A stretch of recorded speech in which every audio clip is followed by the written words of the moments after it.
Hi friends, welcome back to my YouTube channel. ಯಾರೆಲ್ಲ ನಮ್ಮ ಚಾನಲನ್ನು ಸಬ್ಸ್ಕ್ರೈಬ್ ಮಾಡ್ತಾ ನೋಡ್ತಾ ಇದ್ದೀರಾ, ಪ್ಲೀಸ್ ಸಬ್ಸ್ಕ್ರೈಬ್ ಮಾಡಿ ಸಪೋರ್ಟ್ ಮಾಡಿ ಫ್ರೆಂಡ್ಸ್. ಹಾಗೆ ಈ ವಿಡಿಯೋ ಇಷ್ಟ ಆದಲ್ಲಿ ಒಂದು ಲೈಕ್ ಮಾಡೋದನ್ನ ಪ್ಲೀಸ್ ಮರಿಬೇಡಿ. ಶಾರದೆ ಧಾರಾವಾಹಿಯ ಇಂದಿನ ಸಂಚಿಕೆಯಲ್ಲಿ ಏನಾಗುತ್ತೆ ಅಂತ ನೋಡೋಣ ಬನ್ನಿ. ಸಂಚಿಕೆ ಶುರುವಿನಲ್ಲಿ ಸಿದ್ದು ಬಗ್ಗೆ ಶಾರದಾ ಹತ್ರ ಸುಮಿತ್ರಾ ಹೇಳ್ತಾ ಇರ್ತಾಳೆ, ನಾನು ಸಿದ್ದು ಮುದ್ದು ಇದ್ದಾನಲ್ಲ, ನನ್ನ ಅಳಿಯ, ಅವನಿಗೆ ಎಷ್ಟು ಒಳ್ಳೆಯವನು ಗೊತ್ತಾ, ಅಂತ ಅಳಿಯ ಸಿಗೋದಕ್ಕೆ ನಾನು ತುಂಬಾನೇ ಪುಣ್ಯ ಮಾಡಿದ್ದೀನಿ ಅಂತ ಶಾರದಂಗೆ ಸುಮಿತ್ರಾ ಹೇಳ್ತಾ ಇರ್ತಾಳೆ. ನಮ್ಮ ಸಿದ್ದು ತುಂಬಾ ಒಳ್ಳೆ ಹುಡುಗ, ಆದ್ರೆ ನಮ್ಮ ಜ್ಯೋತಿಕಾನೇ ತುಂಬಾ ಮುಂಗೋಪಿ ಅಂತ ಸುಮಿತ್ರಾ ಹೇಳ್ತಾ ಇದ್ರೆ, ಈ ಕಡೆ ದಶರಥ ಆಶ್ಚರ್ಯದಿಂದ ಸುಮಿತ್ರಾ ಮಕ್ಕನೇ ನೋಡ್ತಾ ಇರ್ತಾರೆ. ಇದನ್ನ ಜ್ಯೋತಿಕಾ ಮದ್ವೆ ಆಗೋದಕ್ಕೆ ತುಂಬಾನೇ ಪುಣ್ಯ ಮಾಡಿದಾಳೆ. ಸಿದ್ದುನೇನಾದ್ರೂ ಜ್ಯೋತಿಕಾ ಮದ್ವೆ ಆದ್ರೆ ಜೀವನ ಪರ್ಯಂತ ಅವಳು ತುಂಬಾ ಸುಖವಾಗಿರ್ತಾಳೆ. ಸಿದ್ದು ಜ್ಯೋತಿಕನ ಹೂವ ತರ ನೋಡ್ಕೊಂತಾನೆ ಅಂತ ನಾನು ನಂಬಿದ್ದೀನಿ ಅಂತ ಸುಮಿತ್ರಾ ಹೇಳ್ತಾ ಇದ್ರೆ, ಶಾರದಾ ಮತ್ತೆ ದಶರಥ ಇಬ್ರು ಏನು ಮಾತಾಡದೆ ಯೋಚನೆ ಮಾಡ್ತಾ ಇರ್ತಾರೆ. ಅಯ್ಯೋ ದೇವ್ರೆ, ಜ್ಯೋತಿಕಾ ನನ್ನ ಮಗಳೇ ಅಲ್ಲ, ಈ ವಿಷಯನ ಸುಮಿತ್ರಾಗೆ ಹೇಳಕ್ಕೂ ಆಗ್ತಾ ಇಲ್ಲ. ಆದಷ್ಟು ಬೇಗ ನನ್ನ ನಿಜವಾದ ಮಗಳು ಎಲ್ಲಿದ್ದಾಳೆ, ಯಾರು ಹೇಗಿದ್ದಾಳೆ ಅಂತ ಹುಡುಕಿ ನಾನು ಆದಷ್ಟು ಬೇಗ ಅವಳನ್ನ ಹುಡುಕಿ ಕರ್ಕೊಂಡ್ಬಂದು ಈ ಮನೇಲಿ ಅವಳಿಗೆ ಏನು ಸ್ಥಾನಮಾನ ಸಿಗ್ಬೇಕೋ ಅದನ್ನ ಕೊಡ್ಸೋ ಜವಾಬ್ದಾರಿ ತಂದೆ ತಾಯಿಯಾದ ನಮಗಿರುತ್ತೆ. ಆದಷ್ಟು ಬೇಗ ಅವಳನ್ನ ಹುಡುಕ್ಬೇಕು. ಮಾಯಂಗೆ ಕಾಲ್ ಮಾಡಿ ಏನಾಯ್ತು ಅಂತ ವಿಚಾರಿಸ್ಬೇಕು ತನ್ನ ಮನ್ಸಲ್ಲೇ ಅನ್ಕೊಂತಾ ಇರ್ತಾನೆ ದಶರಥ. ಕಡೆ ಮಾಯಾ ಬಕ್ರುಗೆ ಹೇಳ್ತಾ ಇರ್ತಾಳೆ, ನೋಡು ಬಕ್ರು, ಹಾಸ್ಪಿಟ್ಲಲ್ಲಿ ಲೆಡ್ಜರ್ನ ಎತ್ಕೊಂಬಂದಲ್ಲ, ಅದೇ ರೀತಿ ಏನಾದ್ರೂ ಎತ್ಕೊಂಬರಕ್ಕಾಗತ್ತಾ, ಯೋಚನೆ ಮಾಡು. ವಿಷಯ ಆರಕ್ಕೆ ಇರ್ತಾ ಇಲ್ಲ, ಮೂರಕ್ಕೆ ಇಳಿತಾ ಇಲ್ಲ, ತುಂಬಾನೇ ಟೆನ್ಷನ್ ಆಗ್ತಾ ಇದೆ. ಅಂಕಲ್ ಹೇಳಿರೋ ಮ್ಯಾಟ್ರನ್ನ ನಾವು ಕಂಡುಹಿಡಿಯೋಕೆ ಆಗ್ತಾ ಇಲ್ಲ, ತುಂಬಾ ಟೆನ್ಷನ್ ಆಗ್ತಾ ಇದೆ ಕಣೋ ಅಂತ ಹೇಳ್ತಾ ಇರ್ಬೇಕಾದ್ರೆ, ಡೋಂಟ್ ವರಿ ಮೇಡಮ್, ನೀವೇನ್ ಟೆನ್ಷನ್ ಮಾಡ್ಕೋಬೇಡಿ. ಈ ಬಕ್ರು ಅಲಿಯಾಸ್ ಪ್ರಕಾಶ್ ಇರ್ಬೇಕಾದ್ರೆ ಟೆನ್ಷನ್ ಮಾಡ್ಕೋಬೇಡಿ, ಸ್ವಲ್ಪ ನನಗೆ ಟೈಮ್ ಕೊಡಿ, ನಾನು ಏನಾದ್ರೂ ಮಾಸ್ಟರ್ ಪ್ಲಾನ್ ಮಾಡೇ ಮಾಡ್ತೀನಿ. ಹೇಳ್ತಿರ್ಬೇಕಾದ್ರೆ ಅಷ್ಟೊತ್ತಿಗೆ ದಶರಥ ಅವರು ಮಾಯಂಗೆ ಕಾಲ್ ಮಾಡ್ತಾರೆ. ಈ ದಶರಥ ಅಂಕಲ್ ಕಾಲ್ ಮಾಡ್ತಾ ಇದ್ದಾರೆ, ನನ್ನ ಹತ್ರ ಅವರಿಗೆ ಹೇಳೋದಕ್ಕೆ ಉತ್ತರನೇ ಇಲ್ಲ. ಏನ್ ಮಾಡ್ಲಿ, ಈ ವಿಷಯದ ಬಗ್ಗೆ ಇನ್ನೂ ಸರಿಯಾಗಿ ಕ್ಲಾರಿಟಿ ಸಿಕ್ಕಿಲ್ಲ. ಸರಿ ಅಂತ ಹೇಳಿ ಫೋನ್ ನ ರಿಸೀವ್ ಮಾಡ್ತಾಳೆ. ಹಲೋ ಅಂಕಲ್ ಹೇಳಿ ಇಂದಾಗ, ಹಲೋ ಮಾಯಾ, ಏನ್ ಗೊತ್ತಾ, ಫೋನ್ ಮಾಡ್ತಿರೋದು ನೋಡಿ ನನಗೆ ತುಂಬಾನೇ ಟೆನ್ಷನ್ ಆಗ್ತಾ ಇದೆ. ಈ ವಿಷಯದ ಬಗ್ಗೆ ನಿನಗೆ ಇನ್ನೂ ಕ್ಲಾರಿಟಿ ಸಿಕ್ಕಿಲ್ವಾ? ಎಸ್ ಅಂಕಲ್, ಇನ್ನೂ ಕ್ಲಾರಿಟಿ ಸಿಕ್ಕಿಲ್ಲ, ಆದ್ರೆ ಖಂಡಿತವಾಗ್ಲೂ ನಾನು ಕಂಡಿಡ್ದೇ ಹಿಡಿತೀನಿ ಅಂತ ಹೇಳ್ತಾ ಇರ್ತಾಳೆ. ಅದಲ್ಲಮ್ಮ ಮಾಯಾ, ಏನ್ ಗೊತ್ತಾ, ನಮ್ಮ ಮನೇಲಿ ನನ್ನ ಮಗಳು ಅಂತ ಅನ್ಸ್ಕೊಂಡಿರೋ ಜ್ಯೋತಿಕಾ ಹಾಗೆ ನನ್ನ ತಂಗಿ ಮಗು ಸಿದ್ದುಗೆ ಮದುವೆ ಮಾತುಕತೆ ನಡೀತಾ ಇದೆ. ಓ ಮೈ ಗಾಡ್ ಅಂತ ತುಂಬಾ ಟೆನ್ಷನ್ ಮಾಡ್ಕೊಂತಾ ಇರ್ತಾಳೆ ಮಾಯಾ. ಮತ್ತೆ ದಶರಥ ಹೇಳ್ತಾನೆ, ನನ್ನ ತಂಗಿ ಇದ್ದಾಳಲ್ಲ, ಅವಳಿಗೆ ಮಗಳು ಜ್ಯೋತಿಕನ ಮದುವೆ ಮಾಡ್ಕೋಬೇಕು ಅಂತ ತುಂಬಾ ಆಸೆ ಇದೆ. ಅದಕ್ಕೆ ತುಂಬಾನೇ ಒದ್ದಾಡಿ ಈ ಮದುವೆನ ಮಾಡೋದಕ್ಕೆ ನೋಡ್ತಾ ಇದ್ದಾಳೆ. ಹೌದಾ ಅಂಕಲ್, ಈಗ ಏನ್ ಮಾಡೋದು ಅಂಕಲ್ ಅಂತ ಟೆನ್ಷನ್ ಮಾಡ್ಕೊಂಡು ಮಾಯಾ ಕೇಳ್ತಾ ಇರ್ತಾಳೆ.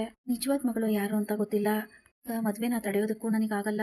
ಕಡೆ ಜ್ಯೋತಿಕಾ ಸಿದ್ದುನೇ ಮದ್ವೆ ಆಗ್ಬೇಕು ಅಂತ ತುದಿಗಾಲಲ್ಲಿ ನಿಂತಿದ್ದಾಳೆ. ಈಗ ನಾನು ಏನಮ್ಮ ಮಾಡ್ಲಿ ಅಂತ ಹೇಳಿದಾಗ, ಓ ಮೈ ಗಾಡ್, ಮ್ಯಾಟ್ರು ತುಂಬಾ ಸೀರಿಯಸ್ ಆಗಿದೆ. ಹಾಗಾದ್ರೆ ಮದ್ವೆ ಡೇಟ್ ಫಿಕ್ಸ್ ಆಗಿದೆಯಾ ಅಂಕಲ್ ಅಂತ ಮಾಯಾ ಕೇಳ್ತಾಳೆ. ಇವತ್ತು ಡೇಟ್ ಫಿಕ್ಸ್ ಮಾಡ್ಬೇಕು ಅಂತ ಅರ್ಚಕರು ಬರ್ತಾ ಇದ್ದಾರೆ. ಈಗ ನನ್ನ ಮಗಳು ನನಗೆ ಸಿಕ್ಕಿಲ್ಲ ಅಂದ್ರೆ ನಾನು ಮದ್ವೆನ ಮುರಿಯೋದಕ್ಕಾಗೋದಿಲ್ಲ ಅಂತ ಟೆನ್ಷನ್ ಮಾಡ್ಕೊಂಡು ದಶರಥ ಹೇಳ್ತಾರೆ. ಏನ್ ವಿಧಿಯಾಟನೋ ಏನೋ ನನ್ಗಂತೂ ಗೊತ್ತಿಲ್ಲಮ್ಮ, ನಾವು ಮದ್ವೆ ಮಾತುಕತೆ ಬೇಕು ಅನ್ಕೊಂಡಾಗೆಲ್ಲ ಏನಾದ್ರೂ ಒಂದು ಅಪಶಕುನ ಆಗ್ತಾನೆ ಇದೆ. ಅದು ಅಲ್ಲದೆ ಮದುವೆ ಮಾತುಕತೆ ಎಲ್ಲ ಮುಂದಕ್ಕೆ ಹೋಗ್ತಾನೆ ಇದೆ. ಭವಿಷ್ಯ ದೇವ್ರು ನನಗೆ ತಿಳಿಸೋದಕ್ಕೆ ಈ ತರ ಸೂಚನೆ ಕೊಡ್ತಿದ್ದಾನೋ ಏನೋ, ಇದೆಲ್ಲ ವಿಧಿಯಾಟನೇ ಇರ್ಬೇಕು, ಆದ್ರೆ ನಂಗೆ ಗೊತ್ತಿಲ್ಲ ಅಂತ ಹೇಳ್ತಾ ಇರ್ಬೇಕಾದ್ರೆ, ಡೋಂಟ್ ವರಿ ಅಂಕಲ್, ನಿಜವಾದ ಮಗಳು ಯಾರು ಅಂತ ಕಂಡಿಡ್ದು ನಾನ್ ನಿಮ್ ಮುಂದೆ ಕರ್ಕೊಂಬಂದ್ ನಿಲ್ಲಿಸ್ತೀನಿ. ಮಾಯಾ ಹೇಳ್ತಾ ಇರ್ತಾಳೆ, ನನ್ನ ಮಗಳಿಗೂ ಮತ್ತೆ ನನ್ನ ತಂಗಿ ಮಗುಗೂ ಯಾವುದೇ ತೊಂದರೆ ಆಗ್ಬಾರ್ದು, ನಾವು ಆದಷ್ಟು ಈ ಮದುವೆನ ಆಗದೆ ರೀತಿ ಇರೋ ರೀತಿ ತಡಿಬೇಕು, ಏನಾದ್ರೂ ಮಾಡಮ್ಮ ಅಂತ ಹೇಳ್ತಿರ್ಬೇಕಾದ್ರೆ ಅಷ್ಟರಲ್ಲಿ ಮುರಳಿ ಬಂದು ದಶರಥ ಅವ್ರ ಹಿಂದ್ಗಡೆ ನಿಂತ್ಕೊಂಡು ಎಲ್ಲದ ಮಾತಾಡಿದ ವಿಷಯನೆಲ್ಲ ಕೇಳಿಸ್ಕೊಂತಾ ಇರ್ತಾನೆ. ಚೀಫು ಮದ್ವೆಗೆ ಬರ್ಬೋದು, ಅದಕ್ಕೆ ನನ್ನ ಮಗಳ ಮದುವೆಗೆ ಬರ್ಬೇಡ ಅಂತ ರಿಕ್ವೆಸ್ಟ್ ಮಾಡ್ಕೊಂತಾ ಇದ್ದಾರೆ. ಏನೇನೋ ಯೋಚನೆ ಮಾಡ್ತಾ ಇರ್ತಾನೆ ಮುರಳಿ. ವಿಷಯ ನನಗೆ ಮತ್ತೆ ನಿನಗೆ ಇಬ್ಬರಲ್ಲೇ ಇರ್ಬೇಕು, ಬೇರೆ ಮೂರನೇವರಿಗೆ ಗೊತ್ತಾಗ್ಬಾರ್ದು, ಮನೆ ವಾತಾವರಣ ಹಾಳಾಗೋದು ನನಗಿಷ್ಟ ಇಲ್ಲ, ಇಂದ ಯಾರಿಗೂ ತೊಂದರೆ ಆಗ್ಬಾರ್ದು, ಇದನ್ನೆಲ್ಲ ನೀನೇ ಮ್ಯಾನೇಜ್ ಮಾಡ್ಬೇಕು ಅಂತ ಹೇಳ್ತಾ ಇರ್ಬೇಕಾದ್ರೆ ಈ ಕಡೆ ಮುರಳಿ ದೂರದಿಂದ ಅದನ್ನೆಲ್ಲ ಕೇಳಿಸ್ಕೊಂಡು, ಬಲೆ ಬಾವ ನೀನು ಬಲೆ ಇದೆಯಾ, ಈ ಮನೆಯಲ್ಲಿ ನಾನು ಒಬ್ನೇ ಕಳ್ಳ ಅಂತ ಅನ್ಕೊಂಡಿದ್ದೆ, ಆದ್ರೆ ನೀನು ದೊಡ್ಡ ಕಳ್ಳ, ವೈದೇಹಿಗೆ ಯಾವ್ಯಾವ ರೀತಿ ಸುಳ್ಳು ಹೇಳಿದೀನಿ ನೀನು ಅದೇ ರೀತಿ ಎಲ್ಲ ಕಾಪಿ ಮಾಡಿ ಸುಳ್ಳು ಹೇಳ್ತಾ ಇದೀಯಾ, ಮನೇಲಿ ನಾನು ಒಬ್ನೇ ಕಳ್ಳ ಅಂತ ಬೇಜಾರ್ ಮಾಡ್ಕೊಂತಿದ್ದೆ, ಆದ್ರೆ ನನ್ನ ಜೊತೆಗೆ ನೀನು ಸೇರ್ಕೊಂಡಿದ್ಯಲ್ಲ, ಸದ್ಯ ನನಗೆ ಒಂದ್ ಸ್ವಲ್ಪ ಸಮಾಧಾನ ಆಗ್ತಾ ಇದೆ ಅಂತ ತುಂಬಾ ಖುಷಿ ಪಡ್ತಾ ಇರ್ತಾನೆ ಮುರಳಿ. ಸರಿಯಮ್ಮ, ಓಕೆ ಬಾಯ್, ಮತ್ತೆ ಸಿಗೋಣ ಅಂತ ಹೇಳಿ ಫೋನ್ ಕಟ್ ಮಾಡಿದಾಗ ಮುರಳಿ ಹೇಳ್ತಾ ಇರ್ತಾನೆ, ಓಹೋ ಬಾವ ಮತ್ತೆ ಸಿಗೋಣ ಅಂತ ಬೇರೆ ಹೇಳ್ತಾ ಇದ್ದಾರೆ. ಆಗ ಮುರಳಿ ಸಾಂಗ್ ಆಡ್ಕೊಂಡು ಬರ್ತಾ ಇರ್ತಾನೆ. ದಶರಥ ಮಾತ್ರ ತನ್ನ ಮಗಳ ಬಗ್ಗೆ ಯೋಚನೆ ಮಾಡ್ಕೊಂಡು ಟೆನ್ಷನ್ ಮಾಡ್ಕೊಂಡು ಕೂತಿರ್ತಾರೆ. ಕಡೆ ಮುರಳಿ ಸಾಂಗ್ ಹೇಳ್ತಿರ್ಬೇಕಾದ್ರೆ ದಶರಥ ಅವರು ಅವ್ರ ಪಾಡಿಗವರು ಈ ಹಾಡಿಗೆಲ್ಲ ತಲೆ ಕೆಡಿಸ್ಕೊಳ್ದೆ ಕೂತಿರ್ತಾರೆ. ಸಹ ಏನು ಮಾತಾಡದೆ ಸುಮ್ನೆ ಹೋಗಿ ಬಿಡ್ತಾರೆ. ಕಡೆ ದೀಪು ಪುಟ್ಟ ಸಿದ್ದು ರೂಮಲ್ಲಿ ಕೂತ್ಕೊಂಡು ಡೈರಿಲಿರೋ ಕವನಗಳನ್ನೆಲ್ಲ ಓದ್ತಾ ಇರ್ತಾಳೆ. ಈ ಇನ್ವಿಟೇಷನ್ ಕಾರ್ಡ್ ತಗೊಂಡು ಜ್ಯೋತಿಕಾ ಬರ್ತಾಳೆ. ದೀಪು ರೂಮಲ್ಲಿ ಇರೋದನ್ನ ನೋಡಿ, ಇದೇನಿದ್ ಇವಳು ಸಿದ್ದು ರೂಮಲ್ಲಿ ಇದ್ದಾಳೆ, ಡೈರಿ ತಗೊಂಡು ಏನೋ ಮಾಡ್ತಾ ಇದ್ದಾಳಲ್ಲ ಅಂತ ಬಂದು ನೋಡ್ತಾಳೆ. ಹುಡುಗಿ, ಅದು ಸಿದ್ದು ಡೈರಿ ತಾನೆ, ಅದನ್ನ ತಗೊಂಡು ನೀನೇನ್ ಮಾಡ್ತಾ ಇದೀಯಾ ಅಂತ ಕೇಳಿದಾಗ, ಇದರಲ್ಲಿ ಕವನಗಳು ತುಂಬಾ ಚೆನ್ನಾಗಿದೆ, ಅದಕ್ಕೋಸ್ಕರ ಓದ್ತಾ ಇದೀನಿ ಅಂತ ಹೇಳಿದಾಗ, ಅದನ್ನ ಕೊಡಿಲಿ ನನಗೆ ಅಂತ ಕೇಳ್ತಾಳೆ. ಸಿದ್ದು ಸರ್ ನಂಗೆ ಬೈತಾರೆ, ನಾನು ಓದಿ ಆಮೇಲೆ ಕೊಡ್ತೀನಿ ಅಂತ ಹೇಳ್ತಾ ಇರ್ಬೇಕಾದ್ರೆ, ಇನ್ನು ಏನು ಬೈಯಲ್ಲ, ಅಕಸ್ಮಾತ್ ಏನಾದ್ರೂ ಅವ್ನು ಬೈದ್ರೆ ನಾನ್ ನೋಡ್ಕೊಂತೀನಿ ಕೊಡು ಅಂತ ಹೇಳಿ ದೀಪು ಪುಟ್ಟ ಕೈಯಿಂದ ಡೈರಿನ ಕಿತ್ಕೊಂತಾಳೆ. ಡೈರಿನ ಕಿತ್ಕೊಂಡು ದೀಪು ಪುಟ್ಟಗೆ ಬೈದು ಕಳಿಸ್ತಾಳೆ. ಡೈರಿನ ಕೈಲಿ ಹಿಡ್ಕೊಂಡು ಹೇಳ್ತಾ ಇರ್ತಾಳೆ ಜ್ಯೋತಿಕಾ, ನೀನು ಇವತ್ತು ಯಾರಿಗೋಸ್ಕರ ಕವನ ಬರ್ದಿದ್ಯಾ ಅಂತ ನಾನು ನೋಡಿ ತಿಳ್ಕೊಂತೀನಿ.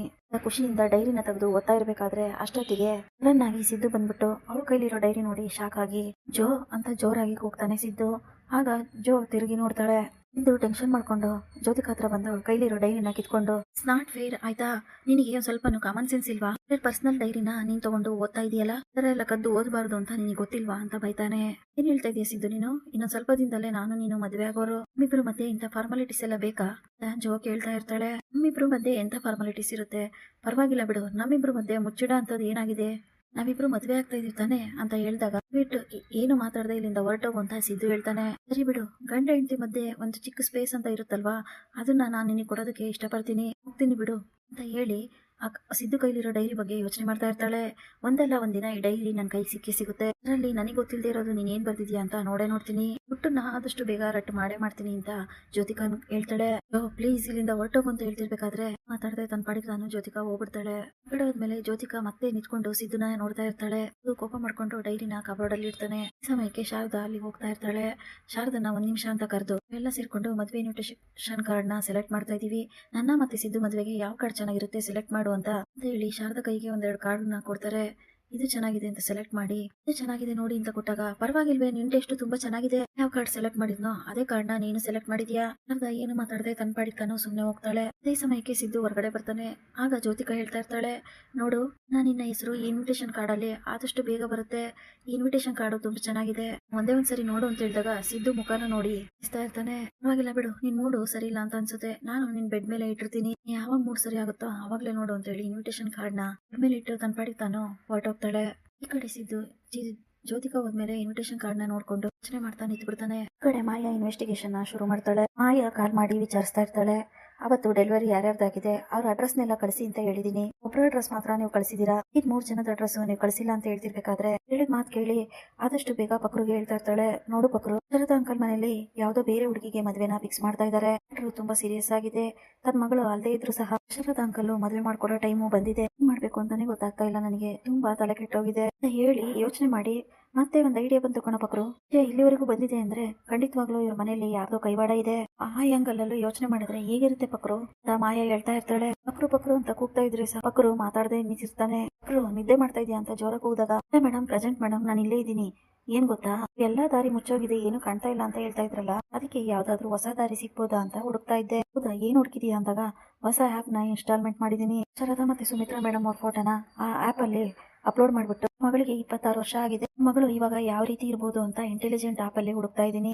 ಒಳ್ಳೆ ಇಂಟ್ರೆಸ್ಟಿಂಗ್ ಆಗಿರೋ ವಿಷಯ ಹೇಳ್ತಾ ಇದೀಯಾ, ತೋರ್ಸು ಅಂತ ಮಾಯಾ ಕೇಳ್ತಾರೆ. ಈ ದಶರಥ ಸರ್ ಮತ್ತೆ ಸುಮಿತ್ರಾ ಮೇಡಮ್ ಫೋಟೋನ ಅಪ್ಲೋಡ್ ಮಾಡಿದೀನಿ, ನೀನು ಅವ್ರ ಮಗಳು ಯಾವ ರೀತಿ ಇರ್ಬೋದು ಅಂತ ಅದನ್ನ ಇನ್ನೊಂದ್ ಸ್ವಲ್ಪ ಹೊತ್ತಲ್ಲೇ ನೋಡ್ಬೋದು, ಅಲ್ಲಿವರೆಗೂ ವೇಟ್ ಮಾಡಿ. ಈ ಕಡೆ ಶಾರದಾ ಅಡ್ಗೆ ಮನೇಲಿ ಏನೋ ಯೋಚನೆ ಮಾಡ್ಕೊಂಡು ಅಡ್ಗೆ ಮಾಡ್ತಾ ಇರ್ತಾಳೆ. ದೀಪು ಪುಟ್ಟ ಸಾಂಗ್ ಹೇಳ್ತಾ ಇರ್ತಾಳೆ.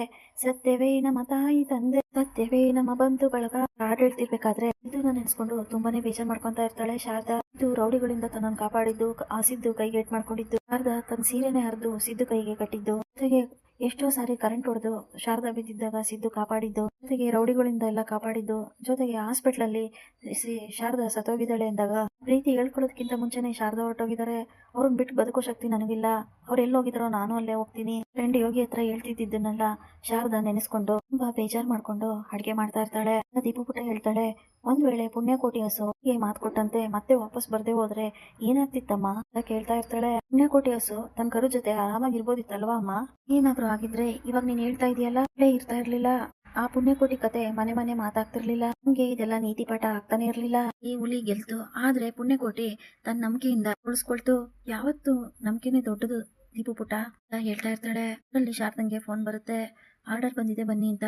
ಉದಾಹರಣೆ ಬರ್ತೀನಿ, ದೀಪುಗೆ ಊಟ ಮಾಡಿಸಿ ಬರ್ತೀನಿ, ಊಟ ಮಾಡ್ಸೋದಕ್ಕೆ ಅಂತ ಅನ್ನ ಸಾಂಬಾರ್ ಹಾಕೊಂತಾಳೆ. ದೀಪುಗೆ ಊಟ ಮಾಡಿಸ್ತಾ ಇರ್ಬೇಕಾದ್ರೆ ಏನಮ್ಮ ಇದು ಅನ್ನ ಸಾಂಬಾರು ಉಪ್ಪಾಗಿದೆ, ಉಪ್ಪು ಜಾಸ್ತಿ ಹಾಕ್ಬಿಟ್ಟಿದ್ಯಾ ಪುಟ ಅಂತ ಅವಳು ಟೇಸ್ಟ್ ಮಾಡಿ ನೋಡಿದಾಗ ಸಾಂಬಾರಲ್ಲಿ ಉಪ್ಪು ಜಾಸ್ತಿ ಆಗಿರುತ್ತೆ.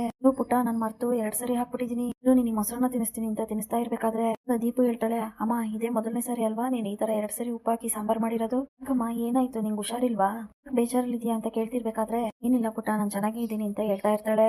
ಯಾಕಮ್ಮ ಸುಳ್ಳು ಹೇಳ್ತಾ ಇದೀಯಾ, ನೀನ್ ಯಾಕೋ ಬೇಜಾರಲ್ಲಿದ್ಯಾ, ಯಾಕಮ್ಮ ನೀನ್ ಸಿದ್ದು ಫ್ರೆಂಡ್ ಜೊತೆ ಮಾತಾಡ್ತಿಲ್ವಾ, ಯಾಕೆ ಅವ್ರು ನೀನ್ ಮಾತಾಡ್ಸ್ಲಿಲ್ವಾ ಅಂತ ಕೇಳ್ತಾ ಇರ್ಬೇಕಾದ್ರೆ ದೀಪು ಶಾರದಾ ಶಾಕಿಂದ ನೋಡ್ತಾ ಇರ್ತಾಳೆ. ಆಗ ಶಾರದಾ ಅವ್ರು ಯಾಕೆ ನನ್ನ ಜೊತೆ ಮಾತಾಡ್ಬೇಕು ಅಂತ ಕೇಳ್ತಾ ಇರ್ಬೇಕಾದ್ರೆ, ಅಯ್ಯೋ ಅಮ್ಮ ನೀನ್ 2 ದಿನದಿಂದ ಮಂಕಾಗಿದ್ದಲ್ಲ, ಅದಕ್ಕೆ ನಾನೇ ಸಿದ್ದು ಫ್ರೆಂಡ್ ಹತ್ರ ಹೇಳ್ದೆ, ನನ್ನ ಸ್ವಲ್ಪ ನಗ್ಸಿ ಅಂತ ಹೇಳ್ದೆ ಅನ್ಬೇಕಾದ್ರೆ ಈ ಶಾರದಾ ದೀಪ ಮುಖನೇ ನೋಡ್ತಾ ಇರ್ತಾಳೆ. ಶಾರದಾ ಕೋಪ ಮಾಡ್ಕೊಂಡು ಹೇಳ್ತಾಳೆ, ಅಲ್ಲ ಪುಟ್ಟ ನೀನ್ ಯಾಕೆ ಎಲ್ಲ ವಿಷಯನೂ ಅವ್ರ ಹತ್ರ ಹೇಳ್ತೀಯಾ? ಹೇಳ್ತಿರ್ಬೇಕಾದ್ರೆ ಇನ್ನೇನಮ್ಮ ನನಗಿರೋದೇ ಅವ್ರೊಬ್ರೆ ಫ್ರೆಂಡು, ನೀನ್ ಯಾವಾಗ ನೋಡಿದ್ರು ಬೇಜಾರ್ ಮಾಡ್ಕೊಂಡು ಸೈಲೆಂಟಾಗಿ ಕೂತಿರ್ತೀಯ, ಅಳ್ತಾ ಇರ್ತೀಯ, ನಿನ್ನ ಹೇಗೆ ಸಮಾಧಾನ ಮಾಡಬೇಕು ಅಂತ ನಂಗೆ ಗೊತ್ತಾಗಲ್ಲ, ಅದಕ್ಕೆ ಅವ್ರ ಹತ್ರ ಹೋಗಿ ಹೇಳ್ದೆ ಅನ್ಬೇಕಾದ್ರೆ, ಹೀಗೆ ಯಾವತ್ತೂ ಇನ್ಮೇಲೆ ನಮ್ಮ ವಿಚಾರನ ಹೇಳ್ಬೇಡ, ಅವರಿಗೆ ಅವ್ರದೇ ಆದ ಕಷ್ಟ ಸುಖಗಳು ಇರ್ತವೆ, ನಮ್ಮ ಕಷ್ಟನೆಲ್ಲ ಅವ್ರ ಹತ್ರ ಹೇಳ್ಕೋಬಾರ್ದು, ಬೇರೆಯವರಿಗೆ ನೋವನ್ನ ಕೊಡಬಾರ್ದು ಅಂತ ಹೇಳಿದಾಗ, ಇನ್ನೇನಮ್ಮ ಮಾಡ್ಲಿ, ಯಾವಾಗ್ಲೂ ಅಳ್ತಾ ಇರ್ತೀಯ, ನಿನ್ನನ್ನು ಯಾವ ರೀತಿ ಸಮಾಧಾನ ಮಾಡ್ಬೇಕು ಅಂತ ನಂಗೆ ಗೊತ್ತಾಗಲ್ಲ, ನೀನು ಈ ರೀತಿ ನಂಗೆ ನೋಡೋಕ್ಕಾಗಲ್ಲ, ತುಂಬಾ ಬೇಜಾರಾಗುತ್ತೆ, ಆಟ ಆಡೋಕ್ಕೂ ಮನ್ಸಾಗಲ್ಲ, ಓದಕ್ಕೂ ಮನ್ಸಾಗಲ್ಲ ಅಂತ ಹೇಳ್ತಿರ್ಬೇಕಾದ್ರೆ ಶಾರದನು ಕಣ್ಣೀರ್ ಹಾಕೊಂಡು ದೀಪುನ ಸಮಾಧಾನ ಮಾಡ್ತಾಳೆ.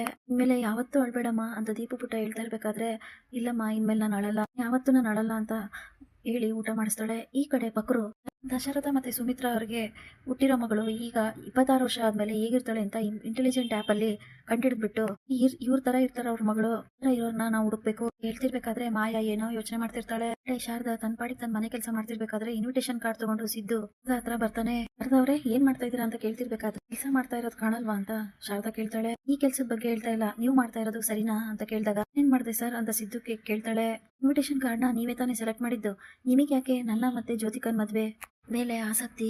ಗೊತ್ತಿಲ್ವಾ ಈ ಮದ್ವೆಯಿಂದ ನನಗೆ ಎಷ್ಟು ಮನ್ಸಿಗೆ ನೋವಾಗುತ್ತೆ ಅಂತ, ಮದ್ವೆಯಿಂದ ಈ ಮನೆಯವರೆಲ್ಲ ಎಷ್ಟು ಖುಷಿಯಾಗಿರ್ತಾರೆ ಅಂತ ನಿಮಗೆ ಯಾಕೆ ಅರ್ಥ ಆಗ್ತಾ ಇಲ್ಲ ಅಂತ ಶಾರದಾ ಹೇಳಿದಾಗ, ನನಗಿಷ್ಟ ಇಲ್ಲ ಅವಳನ್ನ ಮದ್ವೆ ಆಗೋದಕ್ಕೆ, ಮದ್ವೆ ಆದ್ರೆ ನಿಮ್ ಜೊತೆನೆ ಆಗೋದು ಅಂತ ಹೇಳ್ತಾ ಇರ್ಬೇಕಾದ್ರೆ ಇದು ಮಾತು ಕೇಳಿ ಶಾಕ್ ಆಗಿ ಶಾರದಾ ಹಾಗೆ ನಿಂತ್ಕೊಂಡ್ಬಿಡ್ತಾಳೆ. ಇಲ್ಲಿಗೆ ಈ ಸಂಚಿಕೆ ಮುಕ್ತಾಯವಾಗುತ್ತದೆ. Thanks for watching.